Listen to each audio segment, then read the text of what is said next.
Piecewise functions. When finding a piecewise function rule for a graph, the graph of the function is usually shown, such as this one here to the left. The graph is composed of a sloped segment connecting two horizontal lines. How might you write a formula or a rule to describe the graph? Take a moment to pause this video and think about it, and when you're done, unpause it. With piecewise functions, the task of finding a formula is actually three problems in one. The right to the left has a formula, the segment in the middle has another formula, as does the ray shown to the right. Let's build a rule to describe the graph. When working with piecewise functions, we are finding formulas for the function piece by piece. And then we also have to identify domain restrictions for each piece. Let's start with piece number 1. We can see that this function from -2 all the way to -infinity, or for x values less than or equal to -2, the function has a value of -3. So we can write this as f of x is equal to -3 if x is less than or equal to -2. Now let's look at the second piece. We have a linear function that has a slope of 2, because we're rising 2 and running 1 each time, and its y-intercept is +1. So f of x is equal to 2x plus 1 for x values between -2 and +1, not including the -2, because that was included in piece 1. Now let's look at piece number 3. In piece number 3, we again have a horizontal line. Its function value is 3 for x values greater than +1. And again, we have this as greater than 1 because being equal to 1 was taken care of in piece number 2. We then write the three formulas, one for each piece, and identify the domain restrictions for each one. And we put it all together in one package as shown below. We have that f of x is equal to a big, huge curly bracket. If you're doing it by hand, you can think of it as an arc, a little spike, and another arc below. And then we have -3 for the first part if x is less than or equal to -2.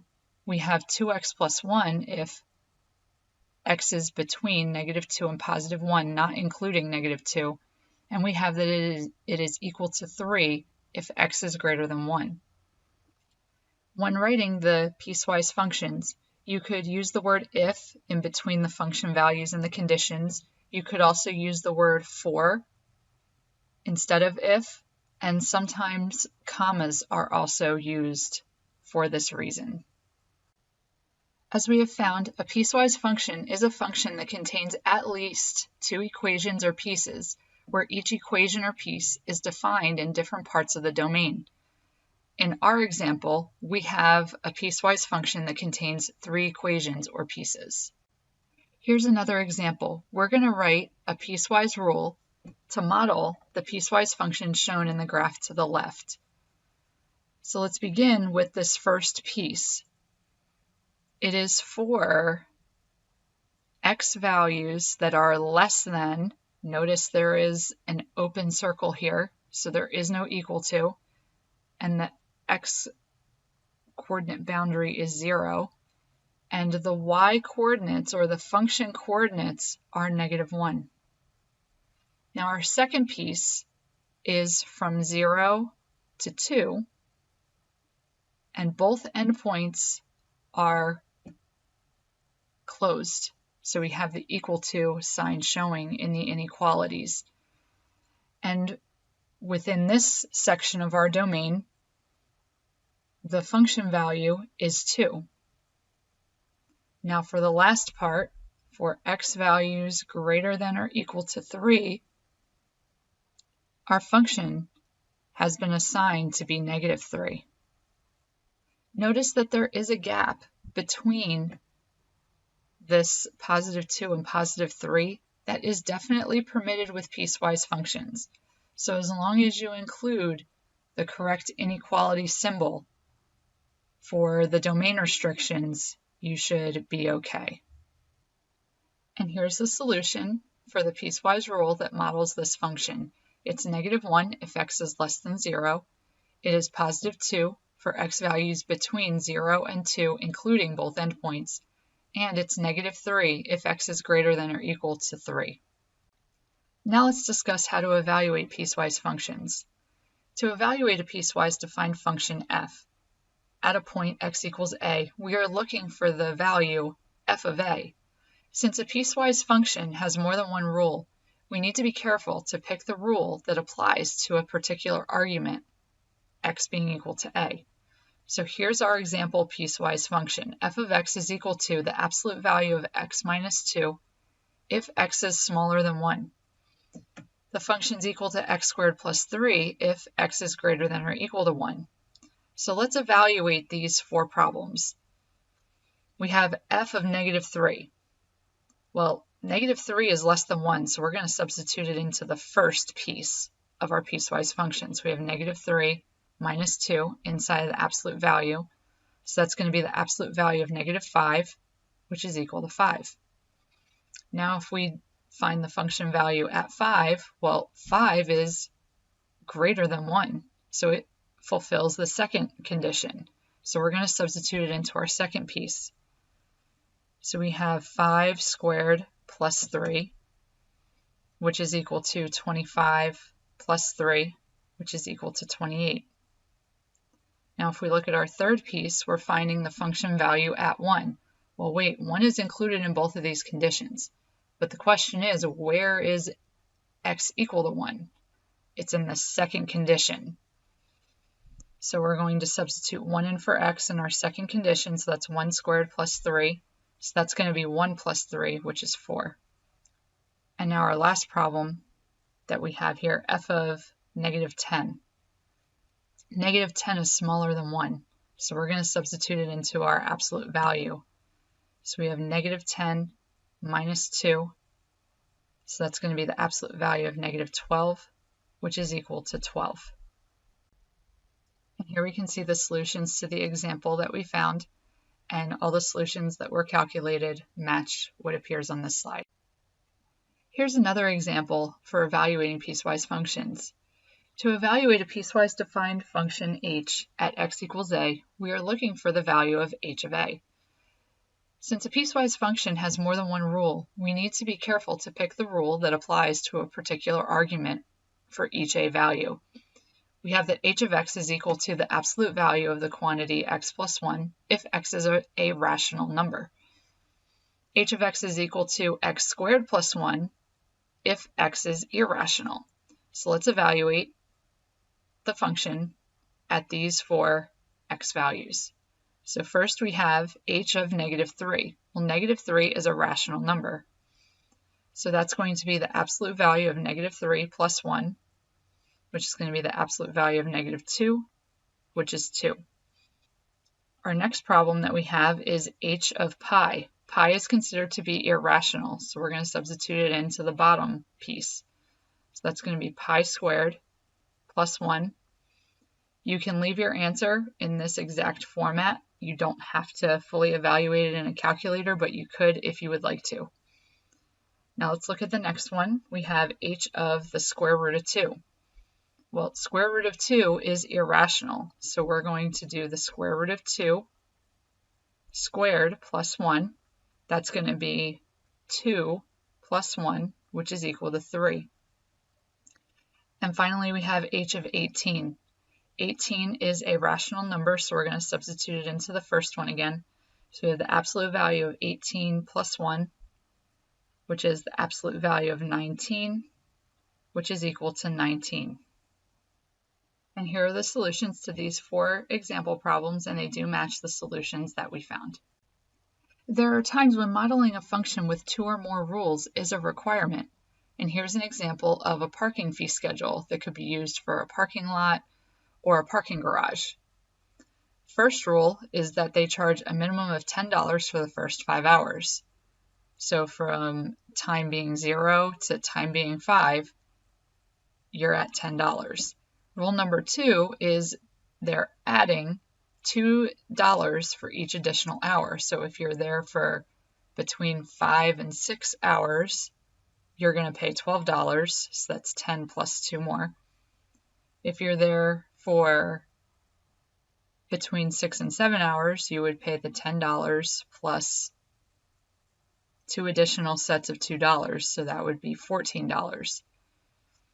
They have a final rule that the maximum number of dollars that you would pay in one day is $26. So the graph that is shown here is modeling this rule. So it starts at 10 all the way up to 5. So at this point right here, it's going to be an open circle, and then it'll be closed up here and open, and then closed, and then open, closed, and then open. So the graph will look like this if you include all the open and closed circles. And this piecewise function is an example of the greatest integer function. It's sometimes called the step function since it looks like a set of stairs as you move from left to right. You input a real number and its output is the greatest integer that is less than or equal to x. And here are some examples. The greatest integer of 2 is 2. The greatest integer of 4 and 99 hundredths would be 4. The greatest integer of -2 and 1/10 is going to be -3. The graph shown below is a piecewise defined function. Here's its rule. P of t is equal to 10 if the time values are between 0 and 5, not including both endpoints. P of t is equal to 12 plus 2 times the greatest integer of the quantity t minus 5 for t values between 5 and 12, including 5 only. And P of t is equal to 26 for t values between 12 and 24, including both endpoints, where P is the parking fee and T is the time in hours. We're going to evaluate this function, P of T, at 3.5, 9 1/10, and 20. First, let's look at the parking fee for 3.5 hours. So if we read our graph at 3.5 hours, it's just going to be at 10. We could also see that 3.5 falls between 0 and 5, so its output is going to be 10. Now we have to find the parking fee for 9 1/10 hours. If we read the graph at 9 1/10 hours, that'll be a little past 9, and that will end up being at $20. We could also substitute 9.1 in for t here. 9.1 minus 5 is 4.1, and the greatest integer of 4.1 is 4. 4 times 2 is 8, and then 12 plus 8 gives us 20. Now let's look at part C. We're finding P of 20. So if we go to 20 for our x and we go up to our function, it's going to be that $26 because it's any time where the time value is between 12 and 24, including both endpoints. And here we can see the solutions to evaluating this piecewise function, and the solutions found do match the solutions that we came up with. Here's another example. We're going to let C be the cost in dollars of shipping a package on Staten Island based on the weight in kilograms. We have that the shipping cost would be $8 if the weight falls between 0 and 4 kilograms, not including both endpoints. The cost would end up being $12 plus 4 times the greatest integer of the quantity x minus 4 for weight values between 4 and 10, including only the lowest endpoint of 4. And then the cost would be $35 for any x value that is greater than or equal to 10 kilograms. So let's evaluate our cost for each of these weights. We'll begin with 2 7/10 kilograms. Well, 2 7/10 kilograms falls between 0 and 4, so the final cost will be $8. We can also go to 2.7 on the graph, and we can clearly see that it falls in the $8 mark. Now let's look at part B, the cost for shipping a package that is 6 4/10 kilograms. Well, that's going to fall between the 4 and 10. So we can substitute 6.4 in for x. We would get 6.4 minus 4, which is 2 4/10. The greatest integer of 2 4/10 will be 2. 2 times 4 is 8. 8 plus 12 is going to be 20. We could also go to 6 4/10, that's right about here, and it does directly fall or come out as $20. Now let's look at the cost for 12 3/10 kilograms.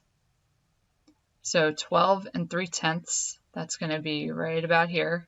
It looks like it's going to be at that $35 mark, and it is because 12 3/10 is greater than or equal to 10. So the final cost will be $35. Here we can see that the solutions to this example problem match the solutions that were found. Next, let's discuss the translation of piecewise functions. We're going to let f be a piecewise function displayed in red in the coordinate plane below. Two of its translations are shown, g and h. Write the new rule or formula for g and h, then determine the domain and range for each. So we'll begin by shifting f down 4 units to get g. Notice we go 1, 2, 3, 4 down for all points. 1, 2, 3, 4. Therefore, g of x will be f of x minus 4. And now the domain for g of x will end up being from -4 to -2. -4 is included, but -2 is not, in union with 0 to +2, where +2 is included. The range will end up being from -6 to -4, including -6, and then in union with -3 to -1. It's important to note that the domain for both f and g are the same. However, the range is the section that is impacted by this translation because it went down 4 units. Now let's look at h. We're going to shift f to the right 3 units to get our function h. Notice we can see 1, 2, 3, 1, 2, 3. So therefore, our h of x function is going to be f of, and then in parentheses, x minus 3. The domain for h is going to be from -1 to +1, where -1 is included, but +1 is not, in union with 3 to +5, where +5 is included, but +3 is not. So in bracket notation, it's going to look something like this. Now let's talk about the range. The range for our function h is going to be from -2, including -2, to 0, but not including 0, in union with 1, including 1, to 3, not including 3. So h of x is included in -2 to 0, -2 is a bracket, 0 is parenthesis, in union with bracket at 1, open parenthesis at 3. It's important to note that the domain will change for the horizontal translations, as we see, but the range would remain the same, like the range for f is the same as the range for h. Similarly, the range will change for vertical translations, as noted when we found the domain and range for g. The domain stayed the same as what the domain was for f, but the range was impacted. Here's an example of a translation of restricted functions. We're going to let f of x be equal to x squared for x values between -1 and +2, including both endpoints, and only those x values. We're going to write the rule or formula for the new function after the given translation. So the first one that we're going to do is we are going to shift our function f to the right 3 units. And when we do that, 1, 2, 3, we're going to end up with g of x. And g of x is equal to f of x minus 3 because we shifted it to the right 3. So if we take x minus 3 and substitute it in for our x value in our function, that will make it become x minus 3 quantity squared. And this is true for x values within the closed domain from positive 2 to positive 5. Now let's look at h. We are going to shift f down 4 units, and that does indeed give us h. So h of x is equal to f of x minus 4 because we're shifting down 4 units. So then if we take f of x and substitute it in this place, we'll end up getting x squared minus 4. And then this is valid for x values contained in the closed interval from -1 to positive 2. And here are the solutions to this example problem, and they do match the solutions that we found.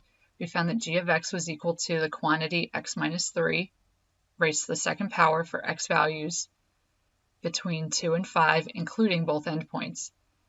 We also found that after shifting f down 4 units, we end up with h of x, which is f of x minus 4, or x squared minus 4, for x values contained in the closed interval from -1 to 2. It's worth noting again that the domain will change for horizontal translations. We can see that that happened here. But the domain will not change for vertical translations. So the domain from f and to h will be the same from -1 to 2. And this is occurring because the domain of f of x minus h can be set up as an inequality. Like you can take x minus h and substitute it in for x in the original domain. And then if you add h to both sides of each inequality, you will end up having -1 plus h is less than or equal to x, which is less than or equal to 2 plus h. And that indeed is the domain of our new function after this horizontal translation. If we take -1 and we add 3 to it, you get positive 2. If you take 2 and add 3 to it, you do get positive 5.